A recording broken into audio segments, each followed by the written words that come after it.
MD, Dayal Group of Companies, Chairman, Covert Global School. Rajesh Singh is a name not just at the UP level but at the national level, and not just these two projects. You've been doing several projects. So आपकी जो humble beginning Varanasi से हुई, you were born and brought up in Varanasi.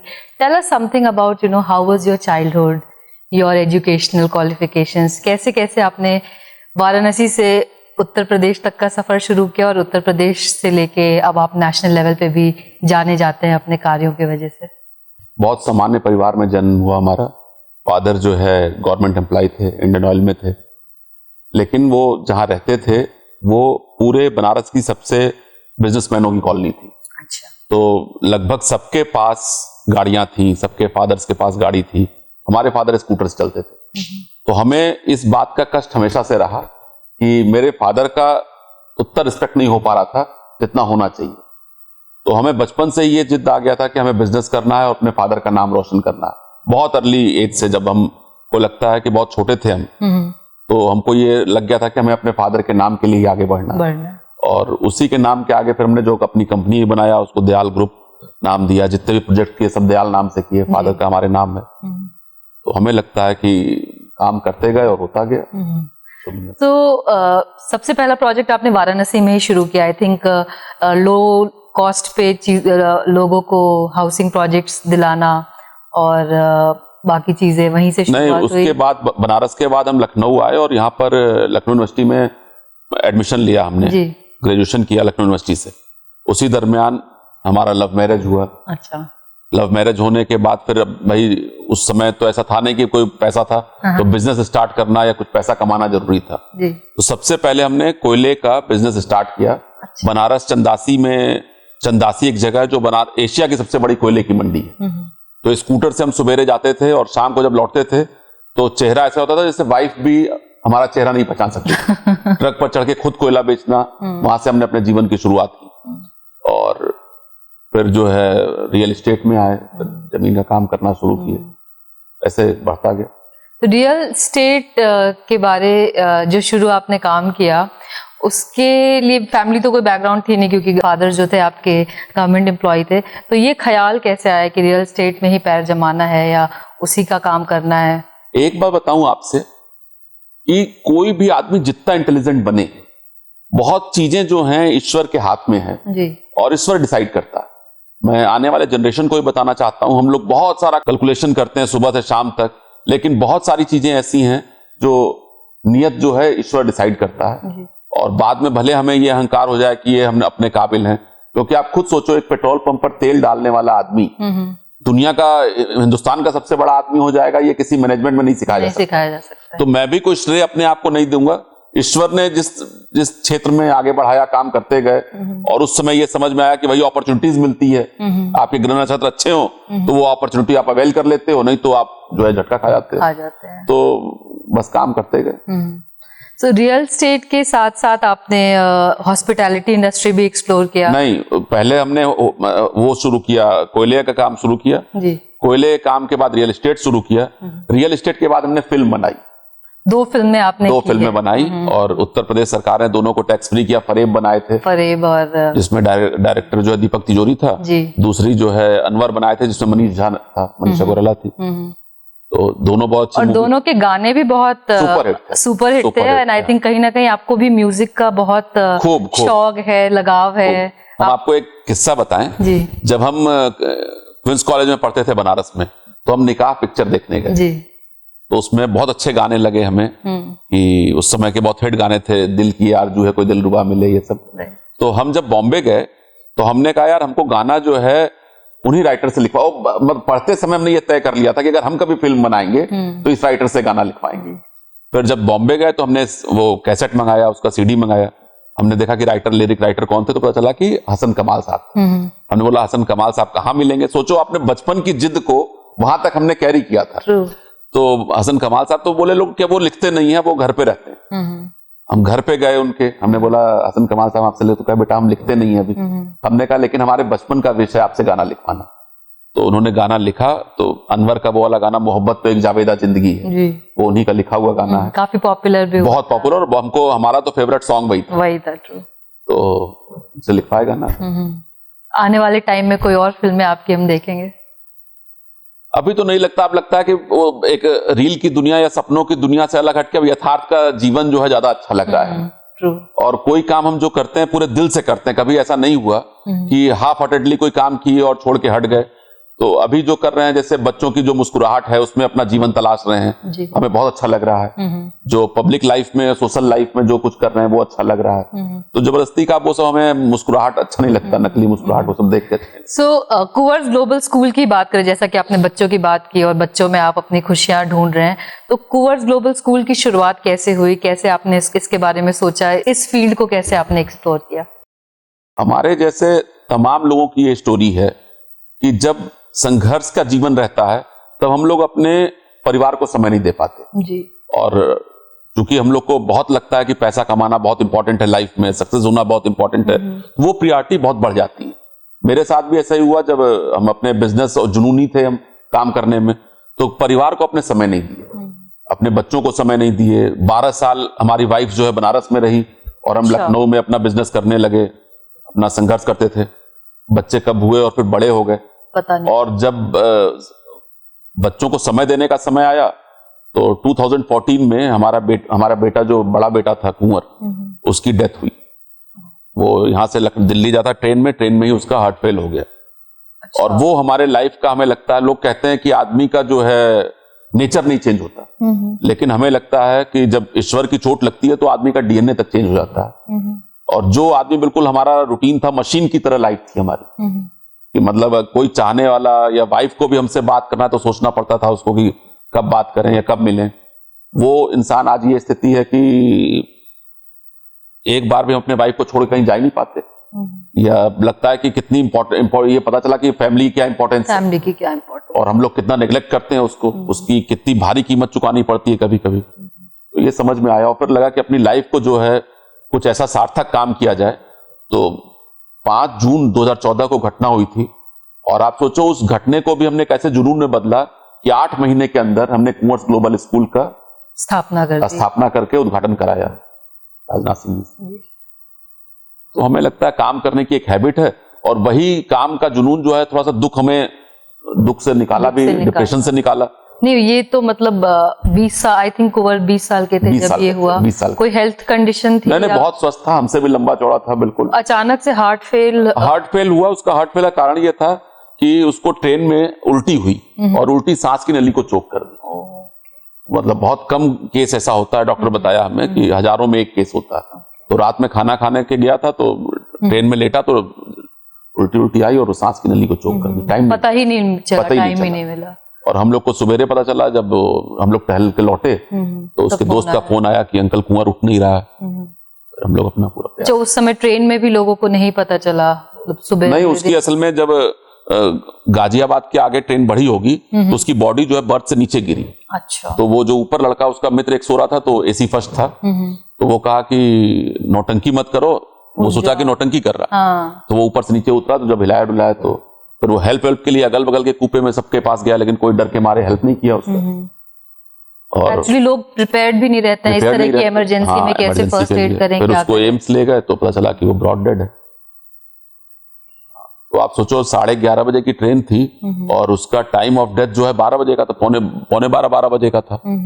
और हम लोग father हैं, हम लोग को पता नहीं चला। तो लाइफ इतनी अनसर्टन है कि हमारी तो सबको राय है ये कि मशीन बनने की जरूरत नहीं, इंसान बनो, अच्छा इंसान बनो, तो जो सफलता मिलनी अपने आप मिल जाएगी। पहले भी आपसे बताए ये सब ईश्वर के हाथ में है, बहुत भागने की जरूरत है नहीं। वो बिल्कुल अहम बात आपने कही कि हम करते सब चीज फैमिली के लिए। हम कहते हैं कि हम काम कर रहे हैं फैमिली के लिए और अगर फैमिली को ही हम टाइम नहीं दे पा रहे हैं और एंड में इस तरह की ट्रेजेडी हो जाती है तो फिर हमारा सारा काम बेमाना हो जाता है। बट आपने बहुत खूबसूरत तरीके से इस दर्द को झेला। दर्द तो कभी खत्म नहीं होगा, जख्म तो कभी भरेंगे नहीं, बट शायद आपने उसको एक मकसद बना लिया, एक रीजन बना लिया अपने जीने का। और आज कुंवर जैसे हजारों बच्चे आपके पास हैं जो आप में आप एक फादर फिगर देखते हैं। स्कूल की भी जो बुनियाद है आपने बहुत ही डिफरेंट रखी है। आई थिंक एक तो ये रेसिडेंशियल स्कूल है और 100%, पहले तो बता दें 100% चैरिटेबल है कुंवर्स ग्लोबल स्कूल जी। हम लोग अपना बैलेंस शीट मेंशन करते हैं एनुअल बुक में। आज तक 10 रुपए भी कोई यहां से निकाल करके ले नहीं गया। तो लगता है कि अपनी गौशाला है, अपनी ऑर्गेनिक वेजिटेबल हम लोग स्कूल की तरफ से उगाते हैं, जितना हो सका बच्चों को देते हैं। अगर हमारे बेस्ट फूड कभी अपने बच्चे को हम टाइम नहीं दिए, लेकिन अगर स्कूल का बच्चा हमसे अगर ये कह देता है कि आज जो है गाजर का हलवा खाने का मन है, तो होटल से शेफ आके उनके लिए बनाता है। या बेकरी का कोई आइटम उनको खाने का मन है तो वो हम बनवाते हैं उनके। एक बार हमें याद है कि बच्चे का हमने मोजा देख लिया फटा हुआ, तो हम खुद गए उसको जो है दुकान पर जा करके उसके लिए मोजा लेके आए। तो जबकि पहले हमारे पास टाइम ही नहीं था बिल्कुल। लाइफ है ऐसे ही चलती रहती है। कोरोना के टाइम में भी स्कूल्स को काफी सफर करना पड़ा। एक तो नो फीस होनी चाहिए और कुछ स्कूल्स फीस भी बढ़ा रहे थे, बट आपने स्टैंड लिया कि 25% डिस्काउंट रहेगा ट्यूशन फीस पे, बाकी चीज़ों पे भी। और आप कमर्शलाइजेशन ऑफ एजुकेशन के बिल्कुल ही खिलाफ हैं। तो आप बाकी अपने जो एजुकेशनिस्ट हैं उनको क्या सलाह देना चाहेंगे, या गवर्नमेंट की ऐसी क्या पॉलिसीज होनी चाहिए कि जो हम देख रहे हैं कि स्कूल्स कैसे कमर्शलाइज है, स्कूल ड्रेस भी बेचनी है, जूते भी बेचने हैं, उसमें भी प्रॉफिट मार्जिन्स करनी है, तो इस तरह की जो चीजें हो रही है जिससे एजुकेशनल इंस्टीट्यूशंस का नाम खराब हो रहा है, उसके लिए क्या होना चाहिए? ये बहुत दुखद है और हमारा तो सबसे कहना है, बार बार कहना है कि किसी भी हालत में एजुकेशन इतना पवित्र फील्ड है कि आप एक माली बन के बच्चे को पालते हो। यहां पर कमर्शलाइजेशन का कोई स्कोप होना नहीं चाहिए। लेकिन दुर्भाग्य यह है कि जिस दिन हम लोग स्कूल खोलने को सोचते हैं, सबसे पहले हम लोग भागते हैं कि फ्रेंचाइजी ले लें जी, जयपुरिया की फ्रेंचाइजी ले लें, तो पब्लिक डीपीएस की फ्रेंचाइजी ले लें, या गोयनका की फ्रेंचाइजी ले लें। भाई हमें अगर पैसा कमाना नहीं है, गवर्नमेंट का भी ये वो है कि आप नॉन प्रॉफिटेबल ऑर्गेनाइजेशन आप खोलेंगे, ट्रस्ट पे खोलेंगे, तो आपको फ्रेंचाइजी की क्या जरूरत? अगर हमें समाज सेवा करनी है तो समाज सेवा करने के लिए किसी नाम की तो जरूरत है नहीं। तो सीधे एक ऐड आता है, you want to earn money, open a school, take a franchise. तो ये रास्ता ही बहुत गलत है। और हमको लगता है कि गवर्नमेंट में भी कई जगह से लूप होल्स हैं। जैसे हमको लगा कैम्ब्रिज स्कूल, आजकल लोग आईबी बोर्ड या कैम्ब्रिज बोर्ड, जबकि हमारे यहाँ यूपी में ऐसा कोई आज तक गवर्नमेंट का ये सिस्टम ही नहीं है कि आप एफिलिएशन ले सकते हो। ट्रू। जब आप स्कूल खोलने जाते हो तो आपको गवर्नमेंट से एनओसी लेना पड़ता है, और एनओसी सिर्फ आपको मिलती है सीबीएसई, आईसीएसई या यूपी बोर्ड के स्कूल खोलने के लिए। तो आप नया बोर्ड कैसे चला रहे हो? इस पर हमारी कई बार बात भी हुई, हमने गवर्नमेंट में भी ये बात रखा, लेकिन अभी तक तो कुछ हुआ नहीं। तो सब सिस्टम है, चल रहा है जैसे चल रहा है, लेकिन हम लोग अपना क्या कर रहे हैं ये इस पर डिपेंड करता है। हम तो अपनी हिसाब से ईमानदारी से काम कर रहे हैं। और कोरोना में भी जो हमको हुआ 25% डिस्काउंट, आज भी हम लोग ट्रांसपोर्टेशन फ्री की बात की है कि ट्रांसपोर्टेशन स्कूल में फ्री रखेंगे जी। तो जितना हो सकता है हम लोग तो स्कूल में देने के लिए खोले, स्कूल लेने के लिए नहीं खोले। बिल्कुल बिल्कुल। एंड आई थिंक जहां तक हम स्कूल की बात करें या मेडिकल प्रोफेशन की बात करें, इन सब की नींव ही इसीलिए रखी गई थी to serve the mankind, service to the society था ये, रादर देन जो बिजनेस जनरेशन बन गया है। हाँ, एक हमको लगता है कहीं ना कहीं एक मानसिक बीमारी है कि और कर लें, और ब्रांच खोल लें, और ये काम कर लें, जबकि कुछ आपको लेके साथ में जाना नहीं है, ऊपर लाद के तो ले नहीं जाओगे कभी, कोई ऐसा स्कोप भगवान ने दिया नहीं है, लेकिन ये भीड़ है अपना लगा हुआ। Right. Real estate, hospitality, education, हम किसी भी सेक्टर की बात करें, एक चीज जो आप हमेशा करते हैं इन तीनों सेक्टर को अगर हम मिला के कहें तो that is philanthropy. You believe in giving back to the society. जितना आपको मिला है उससे कहीं ज्यादा आप सोसाइटी को वापस देने में बिलीव करते हैं।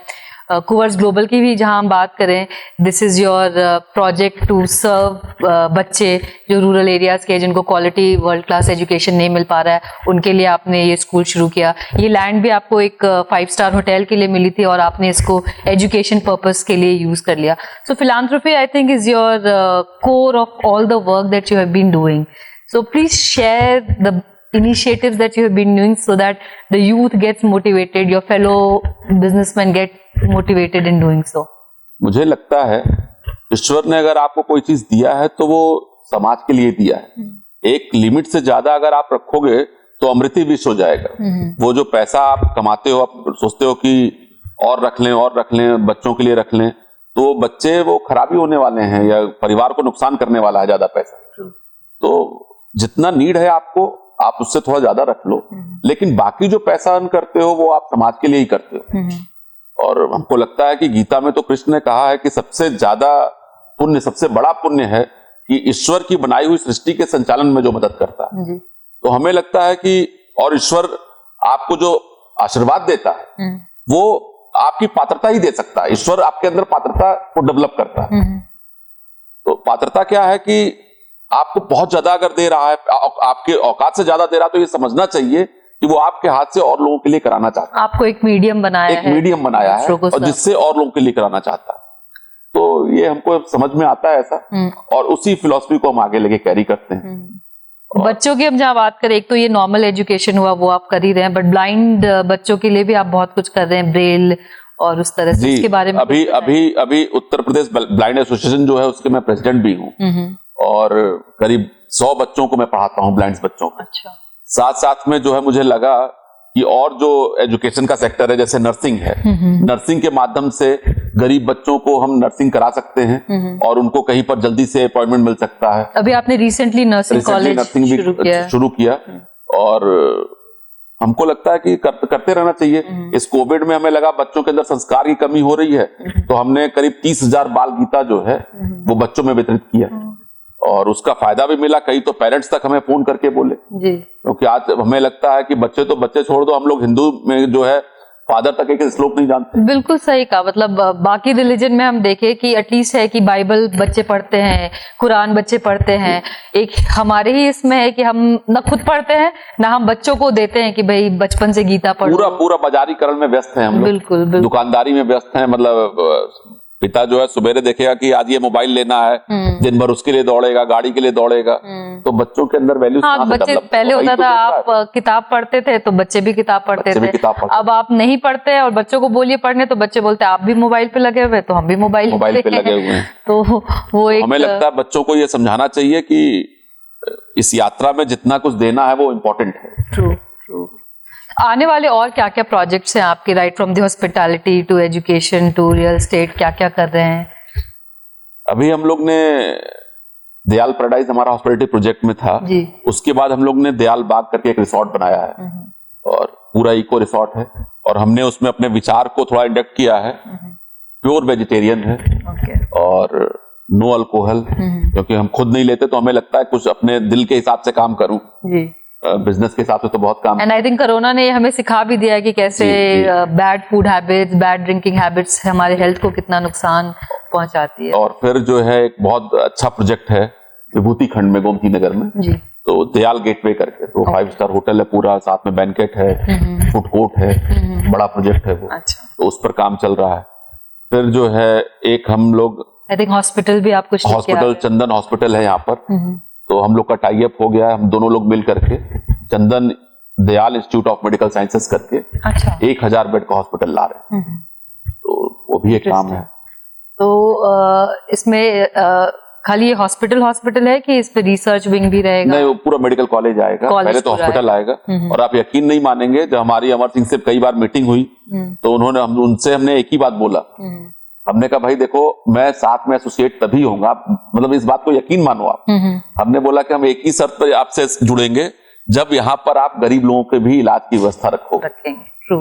एक सेक्शन जो रहेगा तो वो कहे कि मैं आप इतना तो अच्छा आदमी नहीं हूँ, मुझे तो पैसा लगाना रहता तो निकालना भी रहता है। तो हमने कहा नहीं, पैसा निकालना चाहिए, लेकिन एक बात तय रहनी चाहिए कि जो आदमी पैसे से गरीब है या मजबूर है उसका इलाज ना हो, ऐसा नहीं होना चाहिए। तो उन्होंने वादा किया हमसे कि नहीं, हम लोग ऐसा काम करेंगे। तो अब उस पर काम चल रहा है, नेक्स्ट ऑप्शन लगभग फाइनल हो गया। तो अच्छा, शुरू हो जाएगा। आने वाले कितने टाइम में हम 2 साल में हम लोग कंप्लीट प्रोजेक्ट देख लेंगे। बहुत बहुत शुभकामनाएं आपको इसके लिए। आपने बहुत ही कम समय में बहुत सारी चीजें अचीव की। जनरली एक होता है कि आप एक काम कर रहे होते हैं और उसी में आप लगातार है, जब जैसे तेंदुलकर है, क्रिकेट ही खेला, क्रिकेट में ही उसने नाम कमाया। बट आपकी अगर हम पर्सनालिटी देखें, लाइफ देखें, तो आपने बहुत सारी चीजें की और हर चीज में सक्सेस अचीव किया। तो सक्सेस का आपका क्या मंत्र है? सक्सेस का मेरा एक ही मंत्र है कि निर्भीक होना, क्योंकि लाइफ मेरे पास फिक्स है। बहुत बड़ा भी अचीवमेंट कर लिया तो क्या कर लिया, और बहुत कुछ नहीं भी किया तो क्या खो दिया, क्योंकि हमें जीना 65-70 साल है। अब इसको एंजॉय करना चाहिए, डरना नहीं चाहिए। और मैं तो सबसे कहूंगा कि जो भी आपके पास टाइम मिला है उस पर डिसीजंस लो, बड़े से बड़ा सपना देखो, उस सपने को जीने के लिए, अचीव करने के लिए जियो। आप यकीन नहीं मानोगे, जिस समय मैं कोई सपना देखता हूं, जैसे एक प्रोजेक्ट जब हाथ में लेता हूं तो मुझे उस दरमियान अगर खाने में नमक नहीं पड़ा तो पता नहीं चलता, जब तक वो चीज पूरा ना हो जाए। उसी के लिए जीता हूं। तो एक सपना देखो तो पता चला 5 साल बीत गया आपका उस सपने को पूरा करते करते, तो कहीं और चीज में दिमाग नहीं जाएगा आपका और उसी में मस्त रहते हो आप कि इसको पूरा करना है, पूरा करना है। Very true. तो आप बिल्कुल, you are very hard working, very dedicated. और आई थिंक वो जो अर्जुन वाली बात है कि निशाने के अलावा और कुछ नहीं दिखता है। आप तो शहर में रहते हो, आज तक हमें किसी का नहीं देखे हो। हाँ बिल्कुल बिल्कुल, कभी नहीं देखे होगे, किसी पार्टी में नहीं देखे होगे। जल्दी हमें लगता है कि टाइम अपना काम करो, काम करने के बाद अपना घर पर। आपकी एक दिनचर्या है, दिनचर्या में आप व्यस्त रहते हैं, उसके बाद परिवार को टाइम देते हैं। लेकिन ये तय है कि दिनचर्या में हमारे यहाँ स्टाफ नहीं पहुंचता है साइट पे, उस समय मैं पहुंच जाता हूँ साइट पे आज भी। ट्रू। और अगर हमारा रात में हम घर में लेटे हैं, जैसे 10 बज रहा है और हमें अगर कोई चीज याद आ गई, तो आप 10:30 बजे हमें देखोगे साइट पर कोई नहीं है, लेकिन हम टॉर्च जला के अकेले खुद देखेंगे जाके वहां। 11 बजे 12 बजे भी अगर हमारी नींद टूट गई है, 3-4 बजे नींद खुल गई, 4 बजे, तो हमें लगता है यार बिस्तर पर लेट के क्या करूंगा, तो चले कुछ काम ही देखूं, तो पहुंच जाऊंगा मैं अपने काम में। तो ये एक हमको उसी से प्यार है, अपने काम से ही प्यार होता है। कमेंडेबल। तो जैसा आपने बताया कि सक्सेस का आपका मंत्र है कि आप बिल्कुल फोकस्ड हैं, आप अपने आप के लिए कैसे आप अपने आप को हील करते हैं, या कैसे आप अपने आप को मोटिवेट करते हैं, किस तरह से कल्चर को आप साथ लेके चलते हैं?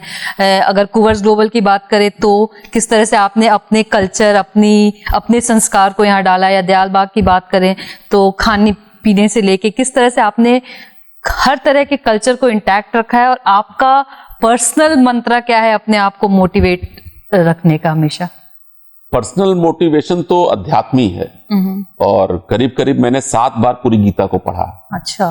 और लोग एक बार नहीं पढ़ते हैं। 7 बार कंप्लीट किया है। और जब भी हमारे यहाँ किसी की डेथ हुई तो परिवार में हम ही उसका काम क्रिया किए, तो वो हमारा ये नियम है कि जैसे जब हम आग वाग दिए तो 13 दिन हमारे यहाँ अशुभ माना जाता है बैठा, तो 13 दिन के अंदर हम रामायण खत्म करते हैं। अच्छा। तो ये कई बार हो गया, क्योंकि नाना नानी को हम ही थे तो हम ही ने सब किया, तो उसमें या बेटे में तो हम रामायण खत्म करते हैं। और गीता को हमने 7 बार खत्म किया जी। और बहुत बड़े बड़े संतों से, कुंवर की घटना के बाद हिंदुस्तान का कोई बड़ा संत ऐसा नहीं था जो हमारे सानिध्य में ना आया। मतलब सत्यमित्रानंद जी हमारे बहुत करीब थे, अवधेशानंद जी हमें पुत्रवत मानते हैं, दलाई लामा जी के साथ हमने समय स्पेंड किया, ब्रह्म कुमारी में माउंट आबू में जाके हमने समय स्पेंड किया। तो तमाम सारे ऐसे प्रश्न थे जिसका जवाब, हमारे प्रश्नों का जवाब वो भी नहीं दे पाए। तो हमें लगता है कि जो आपको ताकत मिलती है वो तो अपने जो कल्चर है, सारे सवालों का जवाब हमारे अंदर ही है, बाहर कुछ है नहीं। तो हम बस वहीं से मिलता है, अध्यात्म से। तो ये जो अध्यात्म की जो बातें हैं, ये आपने दयाल बाग में कैसे इंट्रोड्यूस किया है? नहीं, ये बताएं मैम, आपसे पूरे बिजनेस में आपको दिखाई देगा जी। क्योंकि आप देखो जितने भी हमारी संस्थाएं हैं, सब जगह मैंने एक चीज रखा है कि जितने स्टाफ हैं उसको मील मिलना चाहिए। अच्छा। वो बिना चार्ज के खाना बनना चाहिए, क्योंकि सबसे पहला चीज है कि जैसा अन्न रहेगा वैसा मन रहेगा। तो सबके खाने की व्यवस्था, चाहे जितने भी होटल है हमारे, स्कूल है हमारा, बगीचा अभी जो हमने रेस्टोरेंट बनाया है उसको हमने शुद्ध शाकाहारी बनाया। अच्छा। हमको लगा कि जो हमारे अंदर है वो हमको कहीं पर रखना चाहिए, तो हम खुद वेजिटेरियन है या अल्कोहल हम नहीं लेते, तो उस तरह का हमने बगीचा रेस्टोरेंट में किया है। साथ ही साथ जो हमारा कल्चर है, आप जितने होटल देखोगे, होटल में हर जगह वैलेंटाइन डे मनाया जाता है, 31st को होटल सज जाता है। वहां पर हमने कहा जितने भी हमारे हिंदू त्योहार हैं, जैसे मान लो तीज है या छठ है या जो भी त्योहार, होली दिवाली है, तो वो सब सेलिब्रेशन होना चाहिए। कम से कम हमारे आने वाले जनरेशन को मालूम हो कि ये त्योहार ऐसे मनाया जाता है या इस त्योहार का मतलब ये है। तो ये हमने पूरे दयाल बाग में या बगीचा जो हमने वहां बनाया है, वहां पर इस कॉन्सेप्ट को हमने अपने उसमें डाला है। तो इस तरह से शुरू। Your life is amazing. I mean, if I personally see बाहर से, और जितना मैं आपको पर्सनली जानती हूँ या लोगों से मिली हूँ, जितने आपके प्रोजेक्ट्स देखे हैं, आप कंटिन्यूअसली काम करते रहे, कभी रुके नहीं है। कोई भी ट्रेजेडी भी हुई है, बड़े से बड़ी ट्रेजेडी को भी आपने ढाल लिया अपने अंदर, उसको बसा लिया है और उसको कहीं ना कहीं पॉजिटिव कर लिया है। तो आजकल जो युवा है परेशान है, थोड़ा भटका हुआ है, डिप्रेशन के केसेस बहुत ज़्यादा बढ़ते जा रहे हैं, ऐसे में आप युवाओं को क्या संदेश देंगे? और अगर आपका कोई पर्सनल रोल मॉडल है जिसको आप फॉलो करते हैं, या कोई वैसे हैं जिससे आप बहुत इंस्पायर्ड हैं, तो उसके बारे में हमें बताइए।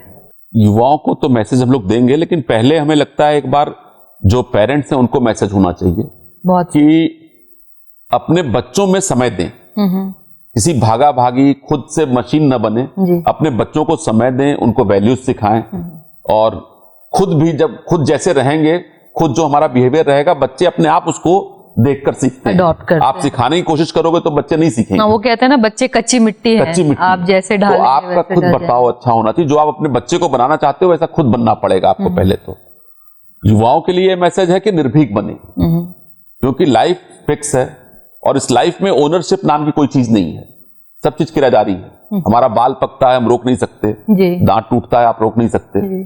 तो ये आज मान लीजिए एक पेपर है, रजिस्ट्री है कि ये बिल्डिंग हमारी, ये होटल हमारा, ये स्कूल हमारा। सच तो ये है कि ये केवल 10 साल तक हमारा है, और जिसके लिए हम सोचते हैं इस बड़ी लाइफ साइकिल में दोबारा वो मिलना नहीं आपको, न ये बीवी मिलनी है, न ये बच्चा मिलना है। तो इस बात को जिसको समझ में आ जाएगा तो उसको आप फिर एंजॉय करोगे और निर्भीक बनो आप। कोरोना में हमने ये देखा कि कितनी भी प्रॉपर्टी हो, कितने भी पैसे हो, लोग चले गए और लेके नहीं जा पाए और एंजॉय भी नहीं कर पाए उस टेंशन में। ऐसे ऐसे पुत्र हमने देखा जो अपने बॉडी पड़ी हुई है उसको छूने को तैयार नहीं थे फादर को। सही बात है। और ऐसे भी हमने बच्चे देखा जो अपने फादर के साथ जो है बिल्कुल उसको छोड़ने को तैयार नहीं थे। तो ये समझना बहुत जरूरी है, हम लोग को भाग दौड़ में नहीं देखना है, अपना कल्चर है। और एक तो जो लगातार युवा हमारे जो देख रहे हैं सपना नौकरी के लिए, उनको नौकरी की जगह खुद काम करने की आदत डालनी चाहिए, खुद अपना कुछ खड़ा करने की हैबिट डालनी चाहिए। मतलब आप IIT कर रहे हो, जाकर के नौकरी ढूंढ रहे हो, IIM कर रहे हो, आप जाकर नौकरी ढूंढ रहे हो, अरे तो एंटरप्रेन्योर कौन बनेगा? बिल्कुल। और आप you are a beautiful example of doing your own startup. बिल्कुल, from startups to becoming a business house. तो नौकरी देने वाले बनो ना आप, और वो तभी बन सकते हो आप नौकरी देने वाले जब आपके अंदर डर नहीं होगा। डर नहीं होगा, बहुत सही। तो वो इम्पोर्टेंट है। थैंक यू सो मच, बहुत अच्छा लगा आपसे बात करके। And your life is an inspiring journey which I'm sure a lot of people would try to imbibe.